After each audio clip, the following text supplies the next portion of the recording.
Stranger Things season 5 chapter 7 the bridge. எப்படி upside டவுனும் எர்த்தும் வந்து கனெக்ட் ஆகிருக்கு ஒரு பிரிட்ஜ் மூலியமா அப்படிங்கிறத பத்தி டிஸ்கஸ் பண்றது தான் இந்த பிரிட்ஜ் சாப்டரோட ஒரு சின்ன பேஸ் பிளாட். ஸோ எப்பவும் போல ஹலோ ஹை ஃப்ரெண்ட்ஸ், நான் தான் உங்க ஜெயராம கிருஷ்ணன் பேசுறேன். அட்வான்ஸ் ஹாப்பி நியூ இயர் எல்லாருக்கும். வீடியோக்குள்ள போறதுக்கு முன்னாடி குட்டி மெசேஜ். ஒரு விஷயம் வந்து செஞ்சு முடிக்கணும்னா அதுக்காக நமக்குள்ள ஒரு ஃபயர் இருக்கும். பட் அந்த ஃபயரை வந்து ஊதி அணைக்காதபடி வச்சிருக்கிறது நம்ம கிட்ட இருக்கிற அந்த ஒரு காம்படிட்டிவ் ஸ்பிரிட்டும் அது பண்ணி முடிக்கிறங்காட்டி நம்ம கிடைக்கிற ரிவார்டும் தான். இது ரெண்டு மட்டும் கரெக்டா அமைஞ்சிருச்சுன்னா அந்த ஒர்க்கை ப்ராப்பரா பண்ணி முடிப்போம். எக்ஸாம்பிள், இன்னைக்கு நான் வந்து இந்த 3 வீடியோ பேசி முடிப்பேன்னே நான் நினைக்கல.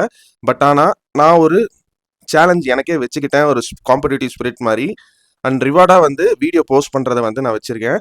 இந்த வீடியோ இன்னைக்கு நைட்டு இல்லை நாளைக்கு காலையில் எடிட் பண்ணி போஸ்ட் பண்ணுற மாதிரி வந்து ஒரு சேலஞ்ச் அண்ட் ரிவார்ட் வந்து எனக்கு நானே செட் பண்ணிக்கிட்டேன். ஸோ அந்த மாதிரி ஒரு ஒர்க்கை உங்களுக்கு ரொம்ப பிடிச்ச ஒர்க்காக இருந்தாலும் இந்த மாதிரி ஒரு விஷயத்தினால தான் அச்சீவ் பண்ண முடியும் அப்படிங்கிறது தான் நான் கற்றுக்கிட்ட ஒரு விஷயம். பார்ப்போம். இந்த வீடியோ வந்து இப்போ டைம் வந்து 8:30 ஆகுது நைட்டு. எப்போ வருதுன்னு நான் சொல்ல வந்த மெசேஜ் உங்களுக்கு புரிஞ்சிருக்குன்னு நம்புகிறேன். இந்த Stranger Things chapter 7 the bridge இந்த எபிசோட பொறுத்த வரைக்கும் ஒரு இன்ட்ரோங்கிறது எமோஷ்னலா வந்து ஆரம்பிக்குது. மனசுல உள்ள பாரமே போச்சுடா அப்படிங்கிற மாதிரி ஒரு சந்தோஷமான ஒரு இன்ட்ரோ. அந்த இன்ட்ரோலையும் கூட போன சாப்டர்ல எல்லாம் கிளிஃப் ஹேங்கர்ல எண்டிங் முடிச்சிங்க, பிரச்சனை இல்லை. பட் இன்ட்ரோலையும் ஒரு கிளிஃப் ஹேங்கரா அப்படிங்கிற மாதிரி இந்த இன்ட்ரோவை நம்ம directors Shawn Levy and Duffer brothers இவங்க 3 பேர் வந்து இந்த சாப்டர் 7 த பிரிட்ஜை வந்து டைரக்ட் பண்ணியிருக்காங்க. அண்ட் அந்த டைட்டில் இன்ட்ரோல கொடுத்த கிளிஃப் ஹேங்கருமே வந்து ஒரு கரெக்டான ஒரு இந்த சாப்டருக்கான ஸ்டார்ட் தான். இந்த எபிசோட பொறுத்த வரைக்கும் நிறைய விஷயங்கள் டிஸ்கஸ் பண்ணியிருக்காங்க. முக்கியமா ஆக்டிங் பெர்ஃபார்மன்ஸுக்காகவே ஒதுக்கி வச்ச ஒரு சாப்டர் இந்த எபிசோடு தான் the bridge.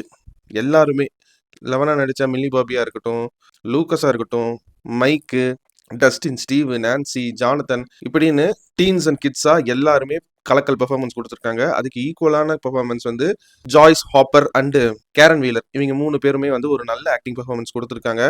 Joyce and hopper character பொறுத்த வரைக்கும் எந்த அளவுக்கு அவங்க பேரண்டிங் இம்பார்ட்டன்ஸ், அவங்க குழந்தைகளை நினைச்சு எப்படி வந்து கேர் பண்றாங்க அப்படிங்கிறத ரொம்ப அழகா டைலாக்ல டெலிவர் பண்ணியிருக்காங்க.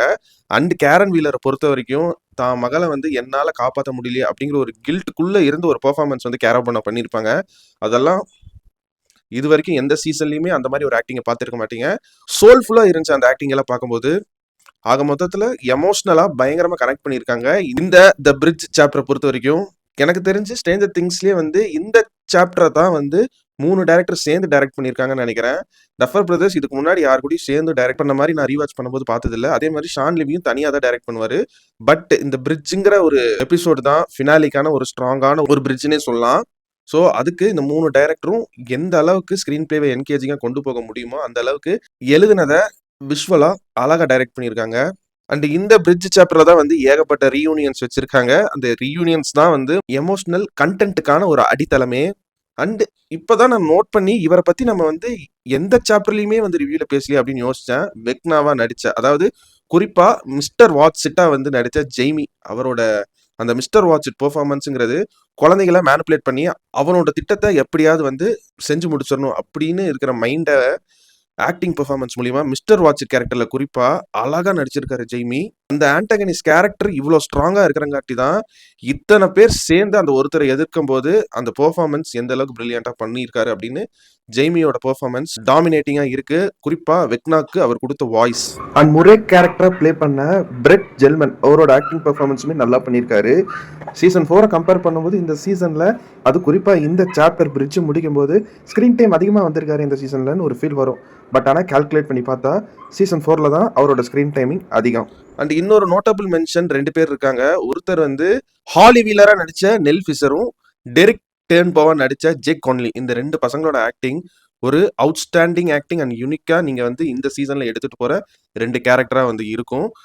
என்னை பொறுத்த வரைக்கும் இந்த சீசனோட ஒரு சைலண்ட் பிரிட்ஜா எல்லாத்துக்குமே இருக்கிறது வந்து ராபின் தான். ஏன்னா ராபின் தான் பாத்தீங்கன்னா ஒரு விஷயத்த கண்டுபிடிக்கிறதுக்கும் ஹீரோக்கே ஒரு சம்பவம் நடக்க போறதுக்கு ஒரு பிரிட்ஜா வந்து இருந்திருக்காங்க. நீங்க வந்து திருப்பியும் வேணா இந்த சீசன் 5 சாப்டர் 1ல இருந்து இப்ப சாப்டர் 7 வரைக்கும் பாருங்களேன். எல்லா எபிசோட்லயும் ராபினோட இன்புட் அந்த அளவுக்கு இருக்கு.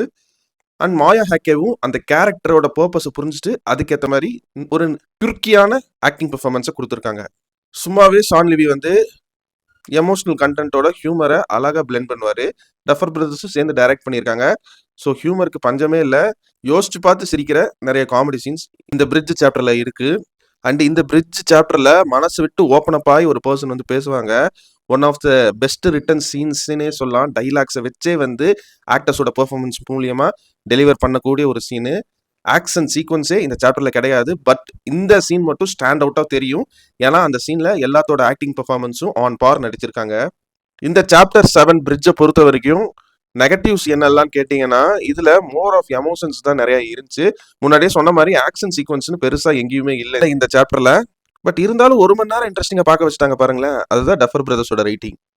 இன்னொரு நெகட்டிவா இந்த பிரிட்ஜை பத்தி எக்ஸ்பிளைன் பண்றதுக்கு ஒரு எபிசோடா அப்படிங்கிற ஒரு விஷயமும் இருக்கு.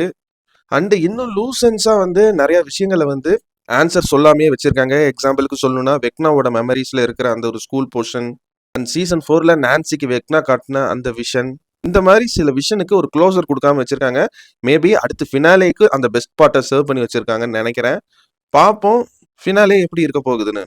அண்ட் என்னதான் இருந்தாலும் இந்த சாப்டர் பிரிட்ஜில் எல்லா விஷயத்தை பத்தியுமே வந்து பேசி எமோஷனலா டெக்னிக்கலா புதுசா சில டேர்ம்ஸை இன்ட்ரடியூஸ் பண்ணி டெக்னிக்கலா ஒரு விஷயத்த புதுசா டிஸ்கஸ் பண்ணி இருந்தாலுமே வந்து இந்த சாப்டர் முடியும் போது இது வந்து ஒரு ஃபில்லர் சாப்டர்ங்கிற மாதிரி தான் வந்து ஒரு எஃபெக்டை கொடுக்குது எனக்கு. மற்றபடி இந்த நெகட்டிவ்ஸ் எல்லாம் ஒரு கிரிட்டிக்கலா பார்க்கும்போது ஒரு நெகட்டிவ்ஸா தெரியும். இந்த எபிசோட்குள்ள போயிட்டீங்கன்னா 1 hour போன ஃபீலே இருக்காது. அந்த அளவுக்கு என்கேஜிங்கா தான் வந்து இந்த சாப்டர் எடுத்து கொடுத்துருக்காங்க டஃபர் பிரதர்ஸ். அண்ட் குறிப்பா ஒரு டெக்னிக்கல் விஷயத்த வந்து சொல்லணும்னா இந்த ஸ்ட்ரேஞ்சர் திங்ஸ் மொத்தமா இந்த ஸ்ட்ரேஞ்சர் திங்ஸ்லயே வந்து விஎஃப்எக்ஸை ரொம்ப கம்மியா யூஸ் பண்ணி ப்ராக்டிக்கல் எஃபெக்ட்ஸா நிறைய விஷயங்களை லைவ் ஆக்ஷன்ல காட்டியிருக்காங்க. அண்ட் என்ன ஒரு வருத்தமான விஷயம்னா December 31st evening US timing நம்மளுக்கு பாத்தீங்கன்னா இப்போ இந்த 3 சாப்டர் வால்யூம் 2ல வந்து காலையில 6:30 ரிலீஸ் ஆச்சா. அப்போ ஜனவரி 1 காலையில அடுத்த வருஷம் 6:30 ரிலீஸ் ஆகும்னு நினைக்கிறேன். அந்த ஃபினாலியை பார்த்து முடிச்சுட்டா இதுக்கப்புறம் லைவ் ஆக்ஷன்ல ஸ்ட்ரேஞ்சர் திங்ஸை நம்ம வந்து புதுசா எக்ஸ்பீரியன்ஸ் பண்ணவே முடியாது. அந்த ஒரு வருத்தம் எனக்கு இருக்கு. கண்டிப்பா ஸ்ட்ரேஞ்சர் திங்ஸ் ஃபேன்ஸும் இதை ஃபீல் பண்ணுவீங்கன்னு நினைக்கிறேன். என்னதான் இதோட ஸ்பின் ஆஃப் சீரியஸா வந்து டேல்ஸ் ஃப்ரம் 85 அப்படின்னு ஸ்ட்ரேஞ்சர் திங்ஸ்க்கு ஒரு அனிமேட்டட் சீரியஸ் வந்தாலும் அந்த லைவ் ஆக்ஷன்ல காட்டின அந்த சில விஷயங்களை வந்து அனிமேஷன்ல கொஞ்சம் மிஸ்ஸிங்காக தான் இருக்கும்.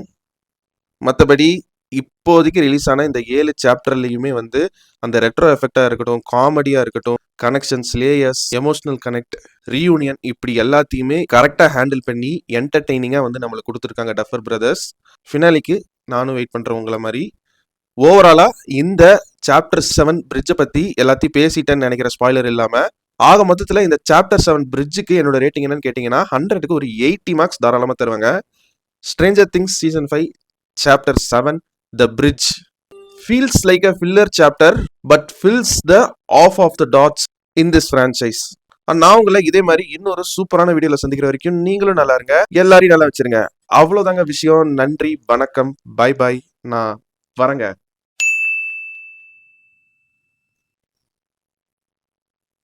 ஒன்ஸ் அகைன் எல்லாத்துக்கும் advance happy new year wishes.